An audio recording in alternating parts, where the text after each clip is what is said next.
Good morning. Today we are going to discuss the concepts which is used in issue of shares. So my name is Dr. VG Jisha, Assistant Professor from Department of Management, Christo Jayanti College. So let us move to the basic concepts. So what do you mean by company? So company means which is registered under the Companies Act 1956 and which is an artificial person. Okay, so which has been created voluntarily, and the entire capital is being divided into shares, and that is being controlled by the board of directors. So it will always have a separate legal entity. What are the characteristics of company? So in characteristic, if you see, the first one is it is voluntarily created. Okay, so it is a company which is formed voluntarily, and second one is independent legal entity. So the company is entirely different and the member is entirely different. So the company, even though it is being created by members, the company and the member are not one and the same. So they both are totally different. And perpetual existence. So third one, even if the life of the member will go off, or the members may come and leave, but the existence of the company will remain always. So the existence of company will end only by the law. So it means what? Even if the member is created, the member might pass away. Okay, but the existence of that company will still remain. Then fourth one is common seal. So a company have a separate common seal, even though it is created by a natural person, and even the natural person will be acting as an agent for a company.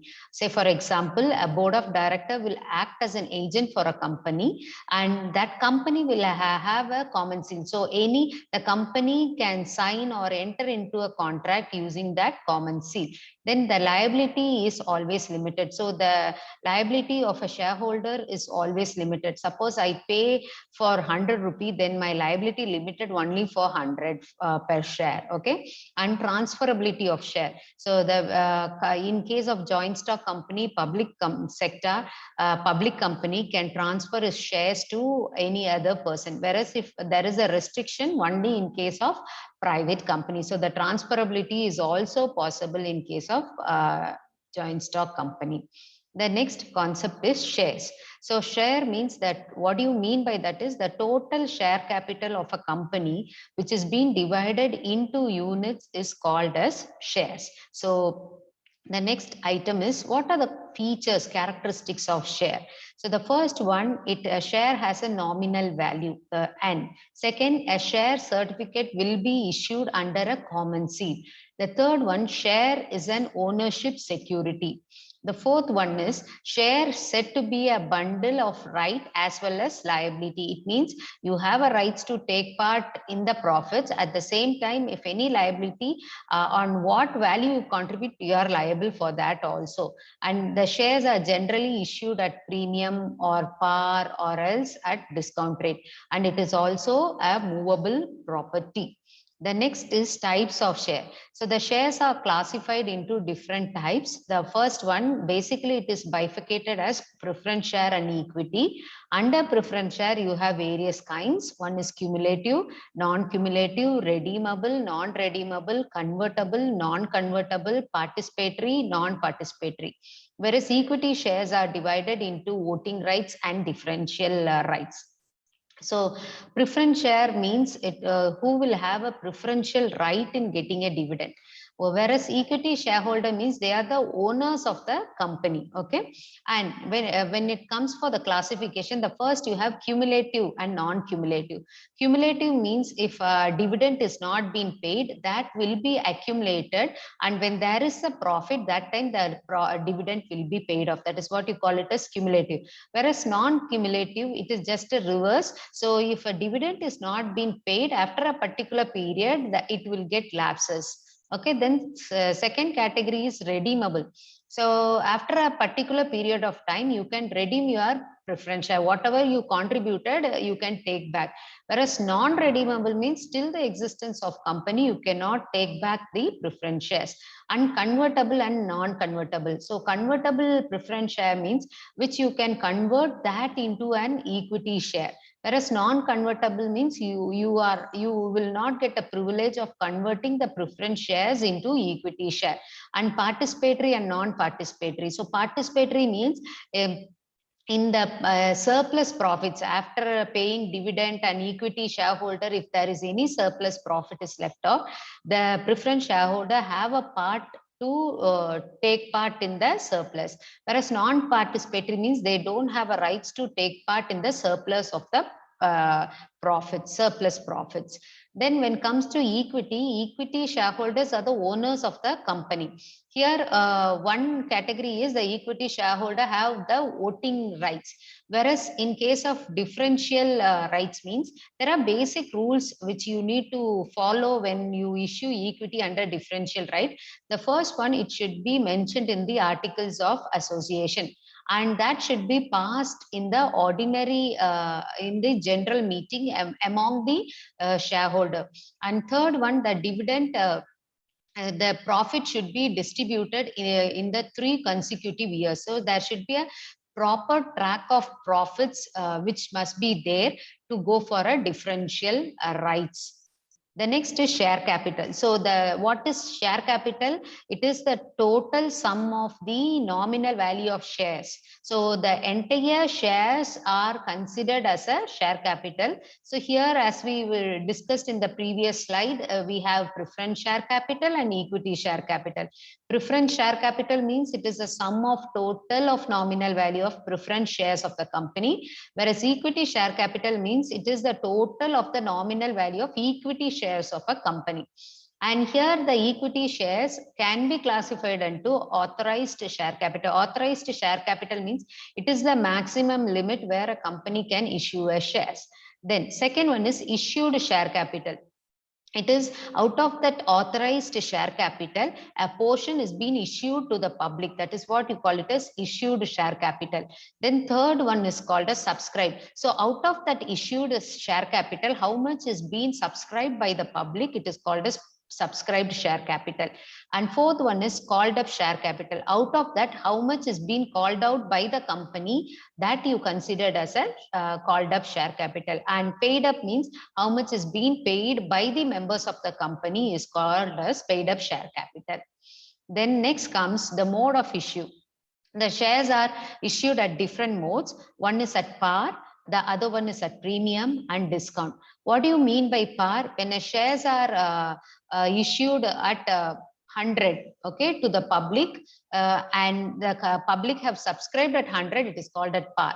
And at premium means the share where face value is 100, but it is being issued at 110. Then that 10 rupee is considered as premium. And discount means the face value is 100 and that is being issued to the public 90, and the 10 rupee is considered as discount. So these are the various mode where the shares will be issued to the public. The next is form of payment of issuers. What are the forms you make an issue of share? One is lump sum payment. It means in one stretch you collect all the money. Suppose face value is 100, in one stretch you collect the entire 100 rupees, that is lump sum payment. Another one is payment in installment. This is what frequent we are going to see as a problem, how to pass journal entry, other things. Okay, so in payment in installment means you have various installment. One is application, so it means in 100 rupee you categorize. Say for example, you have a face value of 100. So first you get it 20 rupee in application. Second 20 you get it in allotment. Third in first call. Fourth in second call, and another 20 in final. So you are dividing the entire 100 into 5 different stages. So one is application. At the time you apply, you collect that money. Then once the application is confirmed, you call for an allotment, and then you go for a first call, second call, and final call. These are the different stages you collect the money from the shareholder. The next concept is under subscription.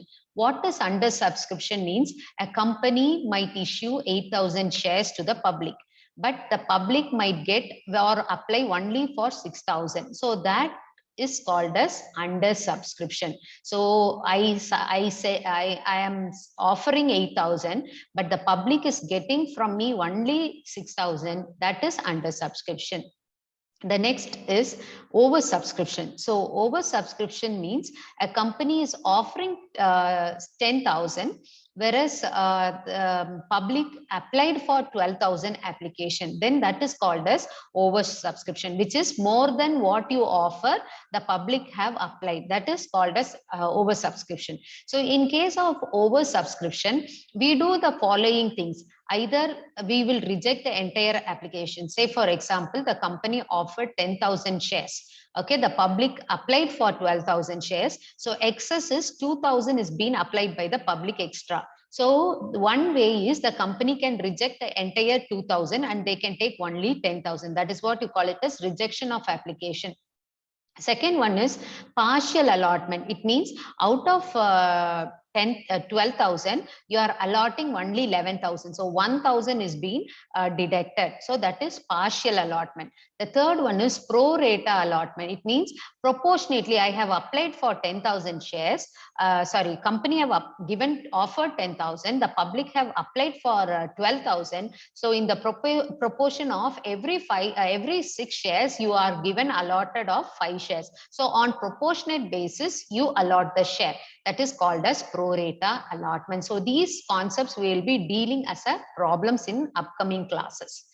Okay, then calls in advance. So a company can sometimes the shareholder along with the application, they may pay extra money. That is what you call it as calls in advance. So as per table F, it gives a power and also provide for payment of interest. So it should not be exceeding 12%. So when I pay in advance along with my allotment or along with my application, the call money, the company need to pay an interest on whatever the advance which is being paid by the shareholder. So when it becomes a due date, that money, calls and advance, whatever you collected will be adjusted towards your due call. Okay, then the next one is calls in arrear. So here calls in arrear means a shareholder have to pay a call money that becomes a due. But if a shareholder fails to pay that call money, then that becomes a calls in arrear. Here also, when shareholder fails to pay call money, then the company have rights to charge interest on calls in arrear at 10% per annum. Hope this video was useful for you. So let's see in the next class. Thank you.